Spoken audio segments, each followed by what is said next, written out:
Review to the Rob Font and Jose Aldo fight. I thought this fight was very entertaining, very interesting. I feel like Jose Aldo won this fight with the leg kicks and the pressure and the knockdowns. But let's look at the fight real quick and dissect it for a moment. The first round, I thought that it was pretty close, but I thought Rob Font won the first two rounds. I think he won the first two rounds primarily because he was touching Aldo more than Aldo was touching him, and he was also making Aldo miss, and he was also avoiding the leg kicks.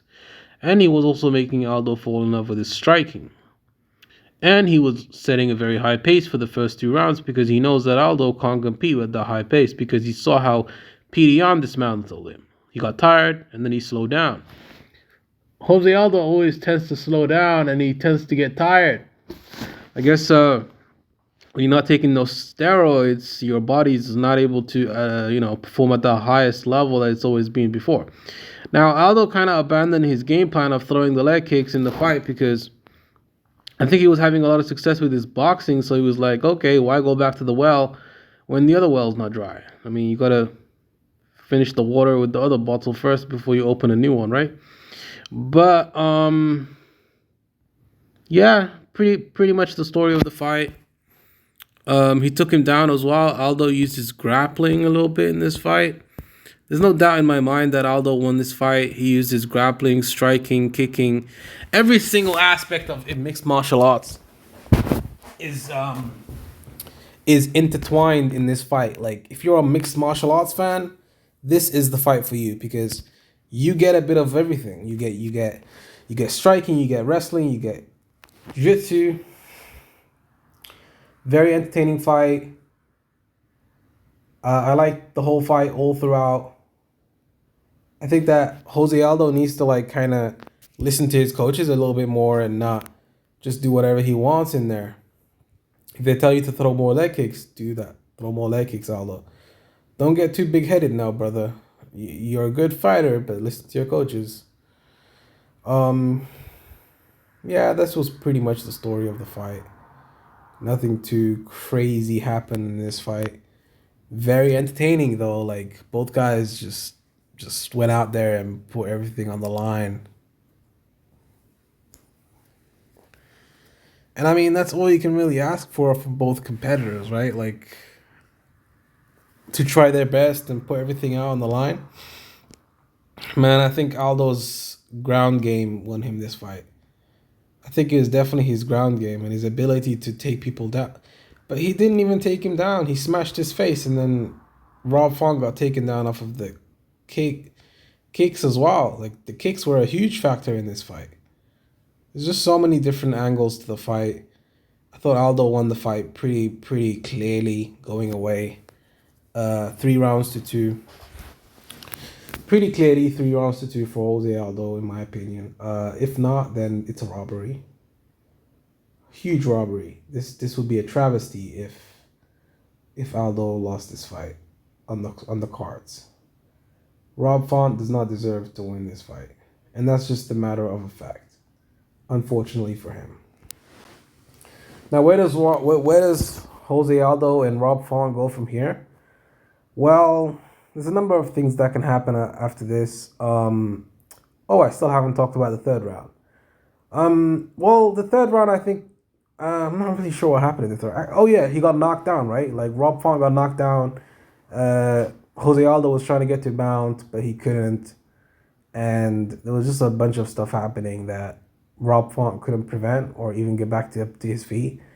Yeah, Rob Font was getting dominated in certain positions in certain moments of that fight, but you can't take away from the fact that he almost won the fight. You know, he was just 1 round away from beating one of the greatest bantamweight, one of the greatest, not bantamweight, one of the greatest featherweight fighters of all time in Jose Aldo, which is pretty impressive.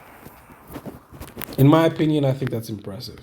Maybe you guys don't think it's impressive, but I do. I think Aldo's one of the greats, and being able to even hang with Aldo is a huge feather in the cap of Rob Font. And even if this fight is a loss for Rob Font, it doesn't matter because, he lost to a legend. And, it's not really a big deal because he's still reinventing himself. Like, he can reinvent himself after this loss and go back to the drawing board, see what he did wrong, and then adjust. and then go again. It's not the end of the world. Like this loss, I mean, his stock didn't fall at all. Like I think his stock only grew even with the loss. Like that's how crazy this is. His stock grew even with the loss. There's no doubt in my mind that it did because, you know, fighting like that and being that entertaining, there's just no way the UFC will ever cut him. Look at Clay Guida. Look at Chris Gucciamaker.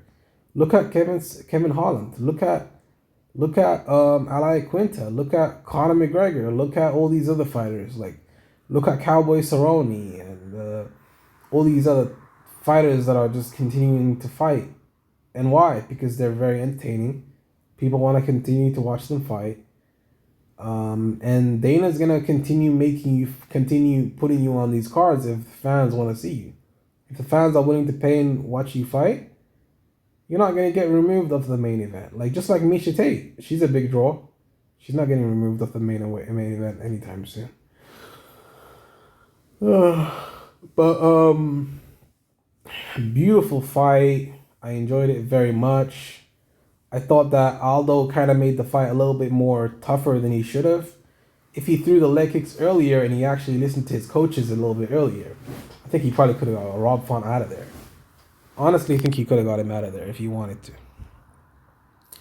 There were moments in that fight where Rob Font could have got knocked the fuck out, or I think if Aldo threw more leg kicks, he probably could have finished him with the leg kicks alone. Like, make him so hurt from those leg kicks that he can't even stand up anymore, which is a possibility. You know, people have lost due to leg kicks before.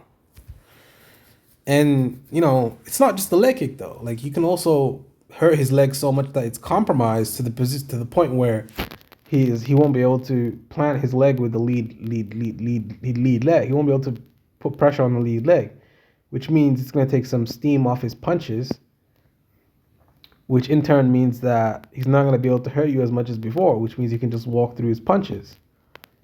And he's not going to have the same damage that he had earlier in the fight because his legs are not as strong as before. They're weak now. And, you know, Aldo didn't do that. He only threw leg kicks sparingly at times. But it was something that was really working for him. I don't know why he didn't go back to that well multiple times. Perhaps there was a opportunity for Rob Font to counter him and knock him out with a right hand off the top. A right hand counter.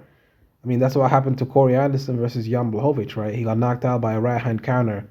Or was it a left-hand counter? But he got knocked out with a counter punch off the leg kick, which was timed, right? If you don't set up your leg kicks, you can also get knocked out. So maybe there was a danger of him getting knocked out, which is why he didn't throw more leg kicks. Who knows? We'll see. Stay tuned, guys. Peace. Make sure to like, comment, and subscribe. I'm out. Peace.